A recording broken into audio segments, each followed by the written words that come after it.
दूध उत्पादक शेतकरी, दुग्ध सहकारी संस्था, MPC, FPO आणि कृत्रिम रेतन तंत्रज्ञ यांच्या प्रयत्नांना प्रोत्साहन देण्याच्या उद्देशानं दरवर्षी राष्ट्रीय गोपालरत्न पुरस्कारांचं वितरण करण्यात येतं.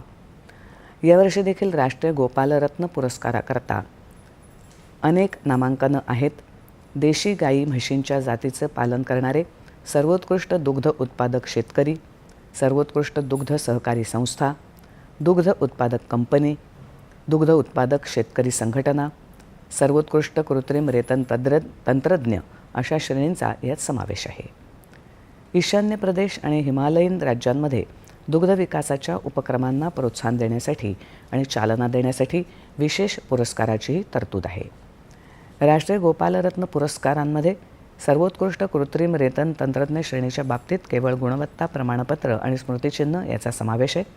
पशुसंवर्धन आणि दुग्ध विकास विभागामार्फत दरवर्षी हे पुरस्कार दिले जातात.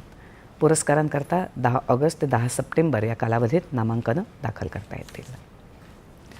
भारतीय सायबर गुन्हे समन्वय